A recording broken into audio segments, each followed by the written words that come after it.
abantu nakuNkulunkulu uhambo lakhe. So uyena umuntu ke lo ke esithi ubiziwe. All right, nayo into engifuna siyibambe ke ngobizo namhlanje. Number 1, ngifuna ubamba ukuthi awubizelwanga for yourself. Kunabantu abaningi kakhulu abakhona sebeqala beduma, abanye bebona bethandwa ngabantu, abanye banama church buildings amakhulu, ngalokho bese becabanga ukuthi lokho kungokwabo. You are not called for yourself. Awubizelwanga wena.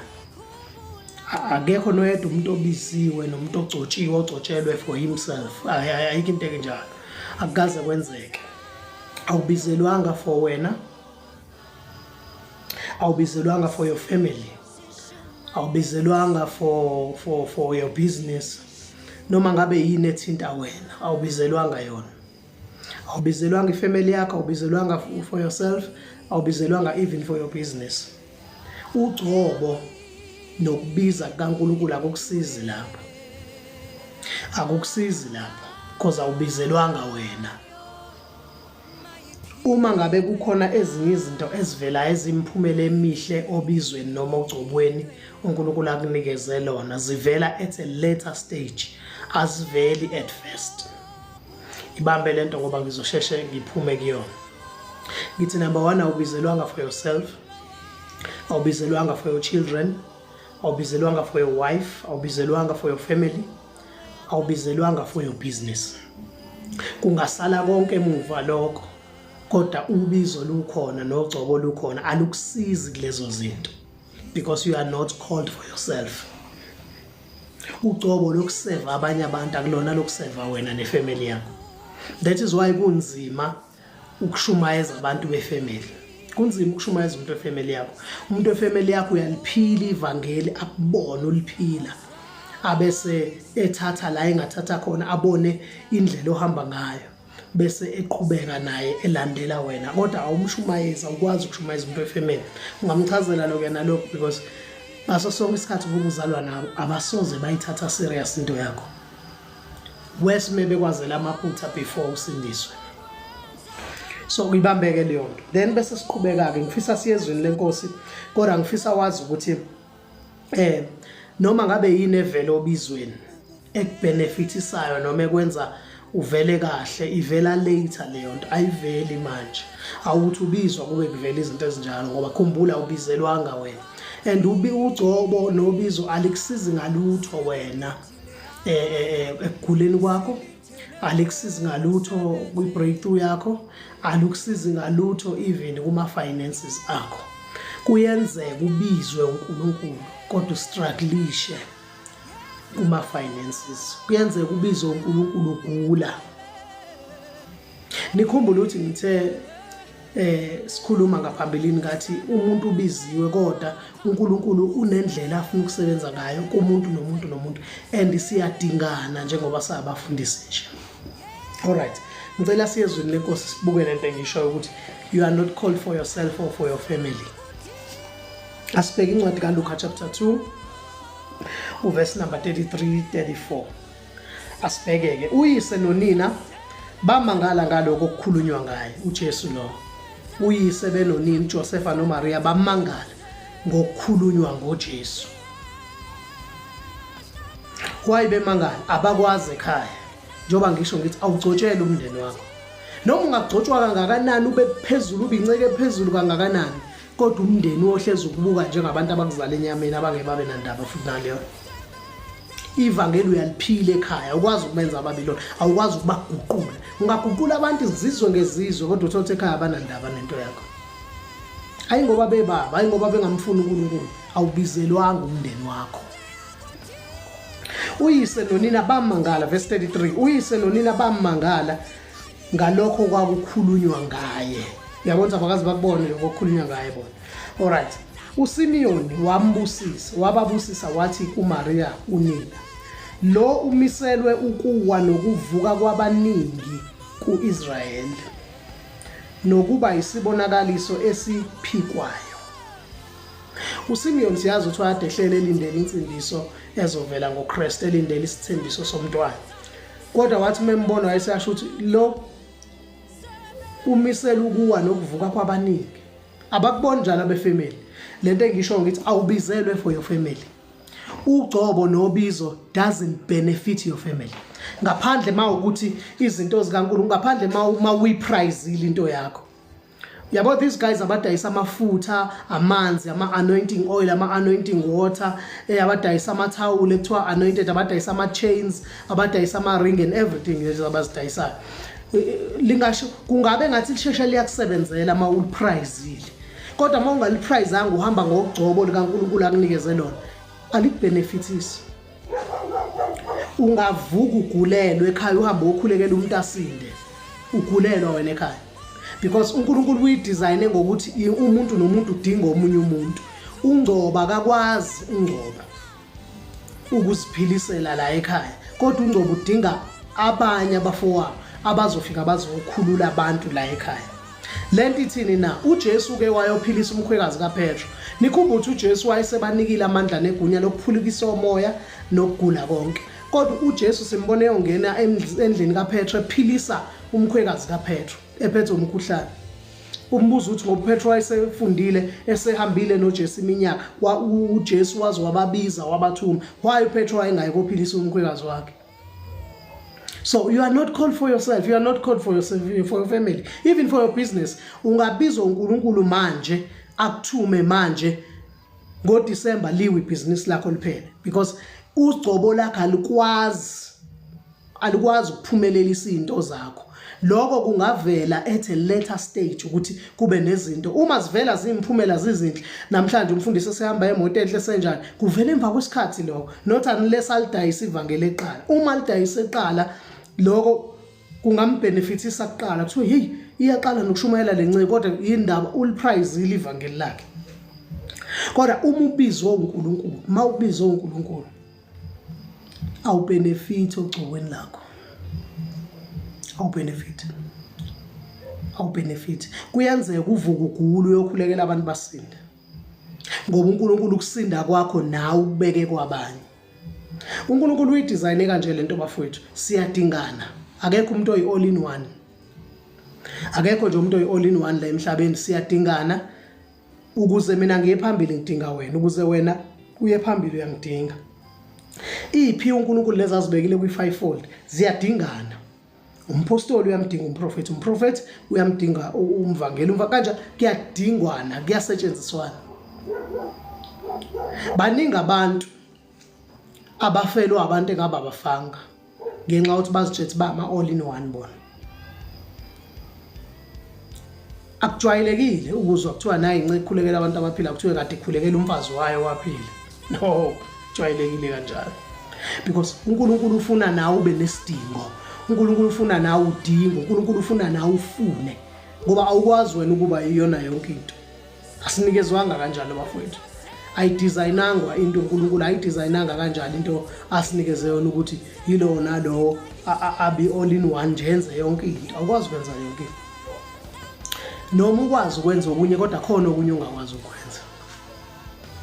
So part 1 wethu namhlanje bafowethu ugcina lapha ngicela uyikhumbule lento ungayikhohlwa asiphiki ukuthi ubiziwe asiphiki ukuthi ucotshiwe but you are not called for yourself. You are not called for your family. You are not called even for your friends. No, not for your business also. Ubiziwe kodwa ubizelwanga lezi futhi awucotshele zona. Ugcobo lakho aluzisizi lezi zinto. Kungaqhamuka omunye umuntu ngaphandle azosiza labo nabo. Nawe uhamba uyosiza. Buka indlu kaCornelia babekholwa beyabazalwana ngithi. Babekholwa beyabazalwane indlu kaCornelia yayikholiwe uJesu. Kodwa uNkulunkulu azange athathe le ndlini kaCornelia ukuthi uCornelia aphinda azisindisele indlu yakhe bamukela umoya ongcwele ngoCornelia kodwa kwadinga ukuthi kiwe eJopha kuyofunwa indoda ekuthiwa uPeter yahamba yafunwa hayi ngobiza ngoba naku ingcono kunawo cela ni understand lento bafowethu awubizelwe entweni hayi ngoba engcono kodwa uNkulunkulu wayefuna umuntu oqhamuka ngaphandle ukuze nalabo bazi ukuthi khona abangenako bekunjalo ebandleni langaphambili namhlanje akunjalo ebandleni lethu ibandla lethu alinjalo umfundisi nje wakho nomfundisi wami ufuna nje ukuma yena yedwa enze konke. That is why bethwala abafundisi into edala izinceke ziye kothwala namhlanje zithwaliswa ukuthi zifuna ukuba iyona yonke into ufuna ukuthi ayikho into engihlulayo mina njengomfundisi So ukuze ingabikho into engihlulayo ngihambe ngiyothatha izinto zamanga ekuzo umuntu laphandle kube ngathi uyasinda umuntu aphila ikhanda lelebe limphethe 2 months emva kwaloko liyabuya because sizazi ukuthi manje sama all in one. Asiphiki ukuthi ubiziwe uNkulunkulu, asiphiki ukuthi ubiziwe, asiphiki ukuthi ucotshiwe, kodwa ugcobo lakhe alukusiza. Kuyothi emva kwesikhathi siqaleke sibona izinto zogcobo ke manje sesibona ama fruits because uJesu uthi niyobazi ngezithelo zabo. Isithelo bafethu akuyona into evela namhlanje isitshalo siqala sifakwe enhlabathini. Lithi iBhayibheli uma imbewu kakolweni ingafi ihlala yodwa kodwa uma ifithela izithelo khona izinto bafethu ezikubiza ukuthi ifa ngena phakathi kwenhlabathi then bese iyaqala igerminate ikhule. Uma ikhula asikakadli lutho kuwena. Uyezwa ubiziwe uthunyiwe kodwa sikakadli lutho kuwena. Into esisayibona sibona kukhula. Kube khona abachelelayo because khona abafaka bayichelele phela ukuze ibe right. Then igift ikhula ifinyelele la sesi-identified. Ungathi sihlahle esiwukuthi lesi, ungathi ulemon lo, ungathi iapula lelo, ungathi ukuthi kodwa sikakazi because ifruit ayikakaveli. Kufikelele isikhathi la iqhumisa khona imbali. Then izifike izokhipha ifruit. Uma isikhipha ifruit, uthi kuJesu niyobazi ngezithelo zabo. Ngamazi wait for them. For you to know the pastor, wait for him. For you ukwazi ukuthi lesi sithelo ebekade sitshaliwe all along isiphi silinde sizovela, sizoqhuma sizovela. So ubizo lingaba khona, ugcobo lube khona, kodwa aliveli njengamanje. Lungavela kwabanye libasebenzele because khona abantu abangama beneficiaries ogcobo ekuyibona abazuzayo kulolu ugcobo kodwa wena ungazuzi. Ngilaleleni kahle pastors, ngilaleleni bafowethu, ngilaleleni bodadewethu. Ungabizwa uNkulunkulu uhlala endlini enethayo. Ungabizwa uNkulunkulu uhamba ngeenyawo ufika late kubantu ofuna liyo bakhulekela. Ufike esibhedlela sethu i-visiting hour seyiphelile manje. Uzokhulekela umuntu ujulu kumanzi. Akusho ukuthi awubizwanga uNkulunkulu. Akazi uNkulunkulu asibizele ebucebini. Ngihleze ngisho lento ngithi pastors, we are not called to make millionaires. Asikwazi ukwenza njalo. Asikwazi ukwenza nje ugcobo nobizo likaNkulunkulu ngoba sohlukanisa ngelilanga. Ukubizwa kuyenzeka uNkulunkulu akubizele for a certain time, akubizele for a certain period. Uyabona emva kwaloko kuphele lokho kubizwa kuyenzeka. Khona abantu ababizelwe isikhathi esifishane. Sentethi uNkulunkulu mayefuna ukulungisa abafethu, ake ngithi njengoba mina ngihlala eKokstad. uNkulunkulu efuna ukulungisa iKokstad ngento engenayo mina ngcobo. Angabiza noma ubani, ambize alungise iKokstad ngaleyo nto. Iphele leyo season ade efuna ukwenza leyo iphele iqhubeke. Baqhubeke ongcobo nababizelwe kona. Sibizelwe kanjalo uNkulunkulu usihlelele kanjalo. Uyidesign kanjalo lento kusuka emaphakadeni. Awubizelwe for yourself. Awukwazi ukuzikhipha ngogcobo lakho. uPeter ngelinye ilanga uwalala ejele.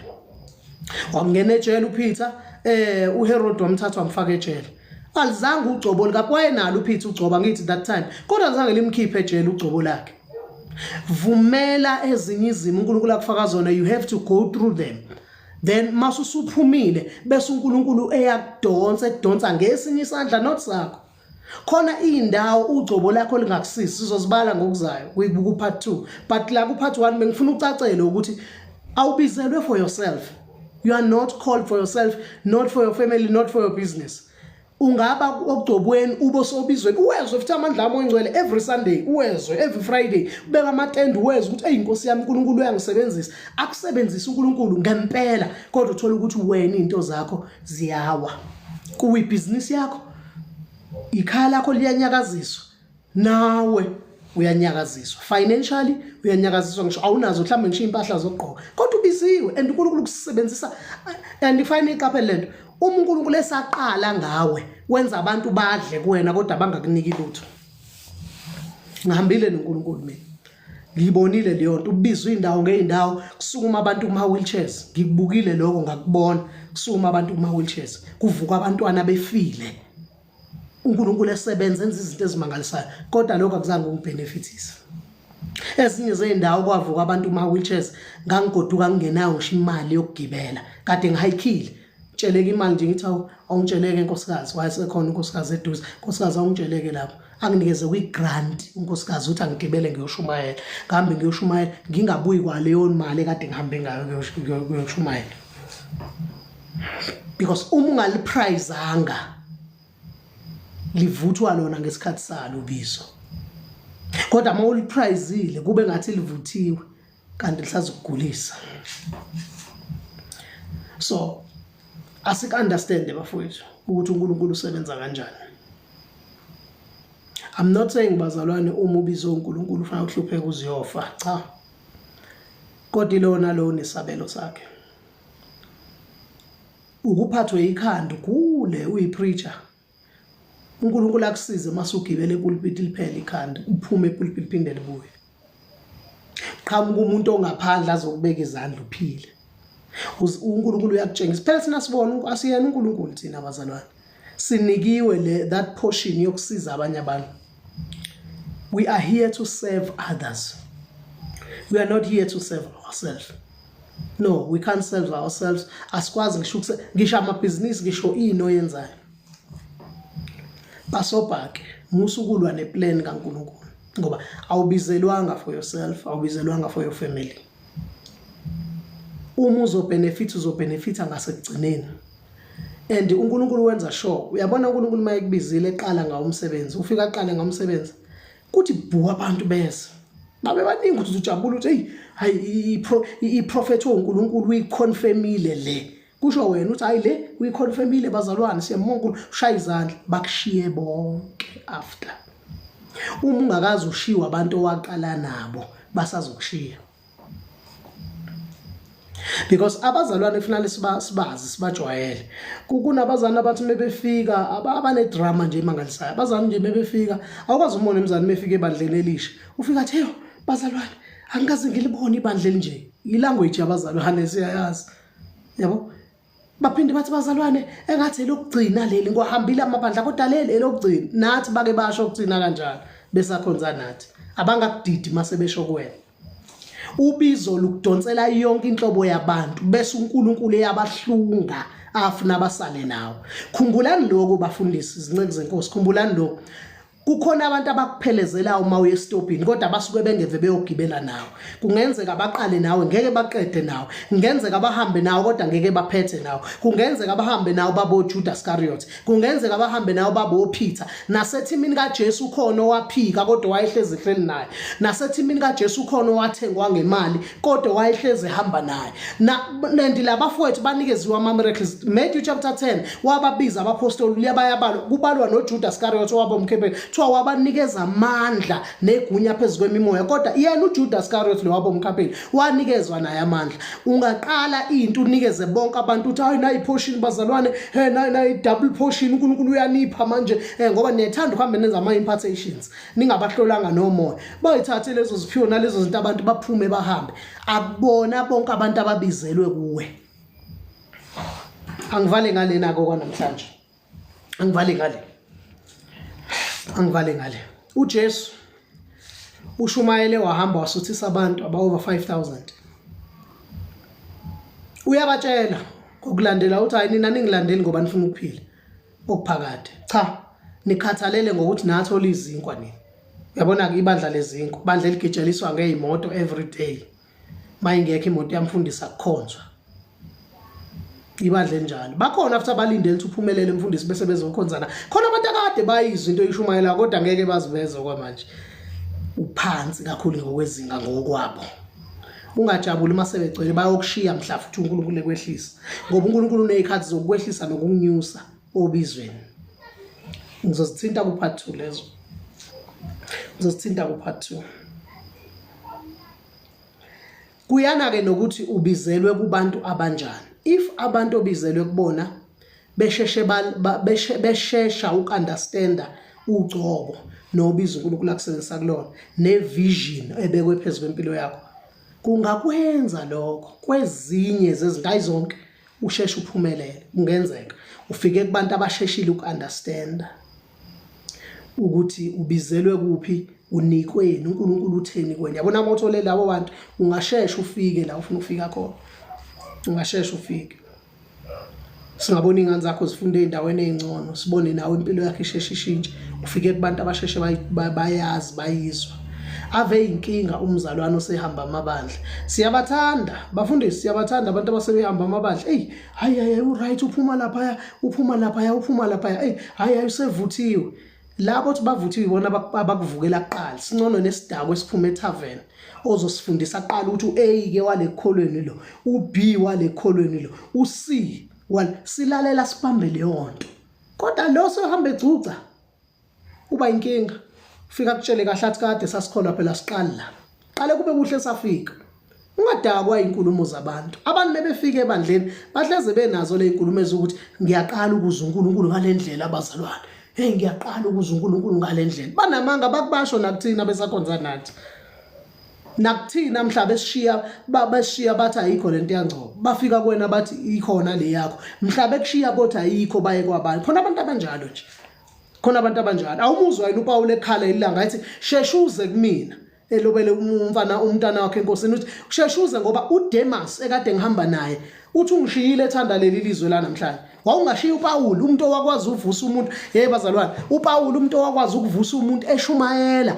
kwawumuntu esiteze windini wayowa wafa wavuka umuntu owakwazi ukuvusa oDorcas wawungashiya uPaul umuntu wayene-favor engako uNkulunkulu ayibekile phezu kwempilo yakhe kodwa uthi ngelinye ilanga sheshuze kumina ngoba uDemas ekade ngihamba naye usengishiyile ethanda leli lizwe la namhlanje bangakushiya abazalwane u-anointiwe uNkulunkulu bakushiya abazalwane ugcotshiwe ungakalali nanamfazi wamuntu unganukelwa nje ukufebe umile ekholweni umile evangelini bayakwazi ukukushiya khona kunjalo abantu khona abantu phela basondela empilweni yakho ngoba bengazi ukuthi ukhuluma uthini mhlabezwa bathi uqinisa kakhulu ngesilungu abanye mhlabezwa bathi no ngeke sikwazi thina ukuthwalana namaduku ekhanda isidala lesasishumayelayo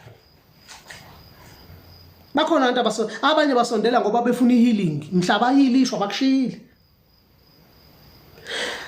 kupart 2 sothinta le ndaba ke manje uthi obani ababenefitayo obizweni abantu ababenefitayo obizweni bahlukene kangaphi ngokwezwi likaNkulunkulu okwanamhlanje bamba lo sihlukane ngako ukuthi awubizelwanga for yourself awubizelwanga for your family awubizelwanga for your children awubizelwanga for your business kungawa konke kuze kufiwe futhi emndenini ukhona nobizo alusebenzi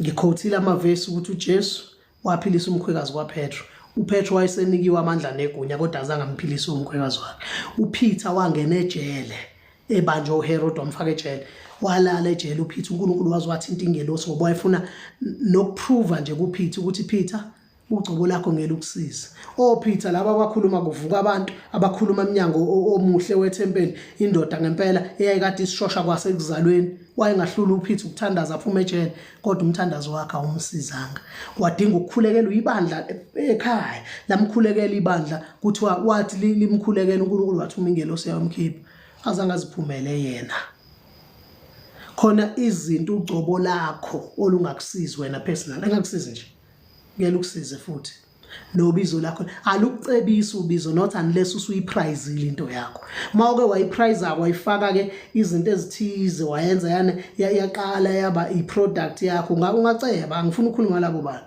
ngikhuluma nawe mina wena othi akuyeki indawo bizweni wena othi kade ngabizwa ngihleli wena othi ngihlele endlini econsayo kodwa ngibizwa uNkulunkulu ungahlala endlini econsayo bizwa ukhona uNkulunkulu ayomthinta elungisa indle yakho noma kwakhele indlu nomenzo ukuthi uNkulunkulu athinti wena ngezinto ezidinga wena uthinta wena ngezinto ezidinga abanye abantu ufana neposi wena elifakwa incwadi ifakwa kuwena kodwa udlile uthi encwadini yabo umuntu umethe incwadi unikezwa nje incwadi nayi incwadi ingcobo ithathe ayithathe akuyona ke yakho ngcobo ihambise kumsomo ngihambisa athi uyafika umsomo u10 million abuke mina athi yo what a faithful servant ubuphethe 10 million ulethe ngithi nguthunywe bengingazi khona into ezikanjalo ungakhulekela abantu uhlezi kwi-wheelchair baphile wena ungaphili uNkulunkulu azathinta umuntu ozophilisa wena oqondene nawe ugcobo nobizo lakho alukusizi alukucebisi lucebisa abanye bangakanani wabakhulekela abalungelwa abakushiya bangakanani asebehamba ngeemoto uhamba ngeenyawo bangakanani abanemizi emihle wakhuleka bangakanani wakhuluma izwi kulona lenzeka kuwena likaze lenzeke wait for your time uma uthembekile kuNkulunkulu ngezinto akuthuma zona kubantu uma uthembekile einganeni zabantu ungayisheli uma uthembekile ukufeba ungangeni kubona uthembekile usibaleke lithi iBhayibheli flee fornication alisho ukuthi uthandazele isona sono sodwa eBhayibhelini esingathandazelwa ubufebe zonke ezinye ungayithandazela uzikhaste ulwe nazo uzinqobe kodwa akekho noyedwa owake wathandazela ubufebe buyabalekelwa uJoseph balekela ubufebe washiya ingubo khulumile ngaye ngokudlula wabaleka iBhayibheli lithi Corinthians balekelana ubufebe iyona isona sono sodwa ongeke usithandazele kodwa kufanele usibalekele oSamson bahluleka usibalekela baze bafa siyabalekelwa leso sono gcobo lakho ngeke ukusize ebufebeni ufeba nalo ugcobo baningi sibabona bagifted bafeba nazo iphiwo zabo lezo uNkulunkulu anibusise cela ukuku-invite namhlanje egameni lika Jesu ufuna ukuthandaza nawe mhlawumbe ukhona uthi uNkulunkulu wayengibizile uNkulunkulu wayebeka ukuthize kimi kodwa sengibona kuphelele ezeni cela ukuthandaza nawe